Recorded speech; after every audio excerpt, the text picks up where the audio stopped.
In the upcoming video, Noam Chomsky is asked about Rosa Luxemburg. Rosa Luxemburg was a Polish and naturalized German revolutionary socialist, Orthodox Marxist, and anti-war activist during the First World War. She became a key figure of the revolutionary socialist movement of Poland and Germany during the late 19th and early 20th century, particularly the Spartacist uprising.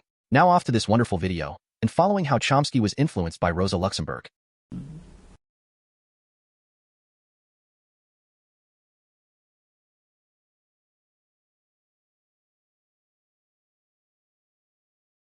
Well,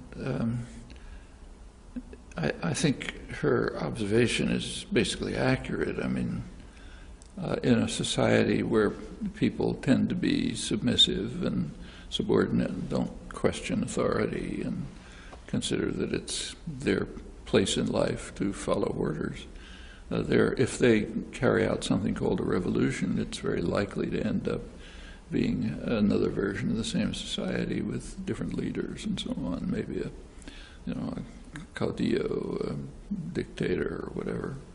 If there's going to be a real revolution in social institutions that has significance, it is going to have to be based on a different conception of how people should relate to one another, what it means to be free, and so on, which you can call a spiritual transformation, I think. And do you think that is a possible thing to happen amongst a large mass of people? No, it's often happened. In fact, it's happened in our lifetimes, not leading to revolutions, but certainly big changes. I mean, take, say, attitudes towards women's rights. It's not a revolution, but there's a very significant difference from, say, 50 years ago. Animal rights, same. Gay rights, environment. It happens throughout human history. So sure, I don't think there's any reason to suppose we've reached the limits or the end.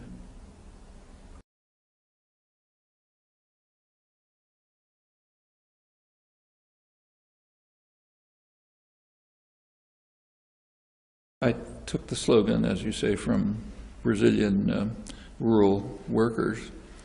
I used it in a slightly different sense than theirs, but not totally. What they meant is, look, we're living in a cage.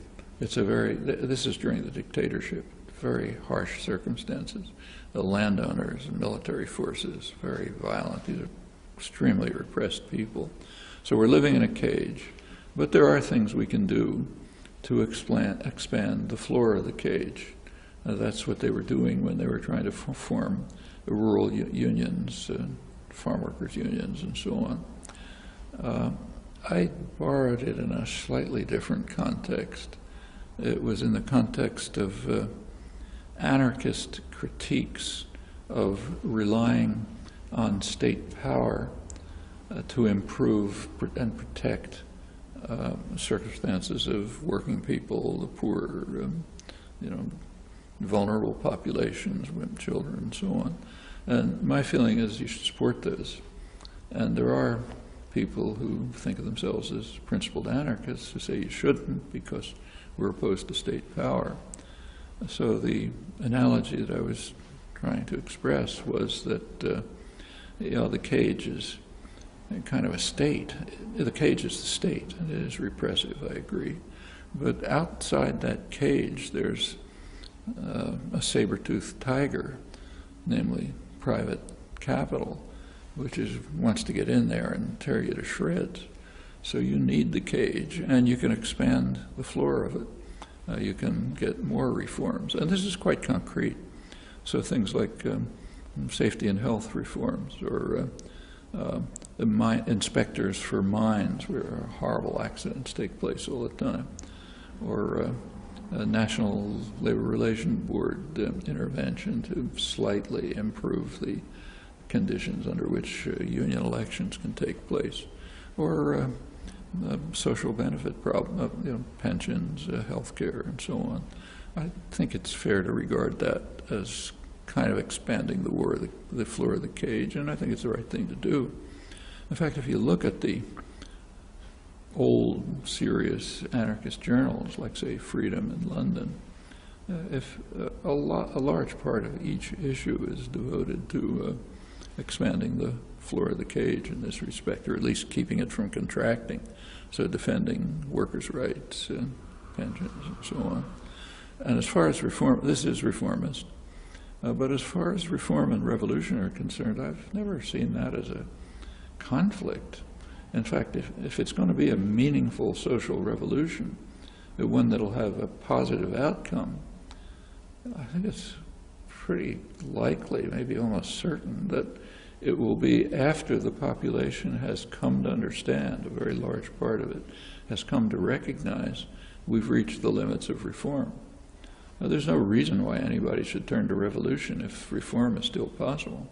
Revolution is dangerous, ugly, uncertain, terrible consequences possible. If the mechanisms of the society still permit expanding the floor of the cage, then I think you should do it. And only when resistance to reform is so strong that you just can't go any further, only then, and when that is recognized by people, will there be the basis for a revolution that has some hope for the future. So as far as I can see, they're the same different stages of the same process. Noam Chomsky and Rosa Luxemburg both champion libertarian socialism, which emphasizes worker control and dismantling centralized power structures, which is different from communism, which Lenin sought central power. Chomsky appreciates Luxemburg's criticism of the authoritarian tendencies within some strains of Marxism, particularly Leninism. He likely sees her as a voice for a more democratic and participatory form of socialism. Luxemburg's belief in the importance of mass participation in achieving socialist goals resonates with Chomsky's own emphasis on popular activism and worker self-organization. Chomsky argues that a successful revolution requires a change in ingrained habits of obedience and societal attitudes that perpetuate hierarchies. This aligns with Luxemburg's suggestion that workers need to develop self-discipline arising from free consent within a socialist society. Both thinkers recognize that true social change requires not just structural changes, but also a shift in ingrained mindsets. Well, I hope you liked the video and give the channel a subscribe. If you would check out my other channel, Progressive Movement, link is on the homepage and in the comments section. That would be appreciated. If you like, you can join this channel as a member. That would also be greatly appreciated. Now, take care and bye-bye.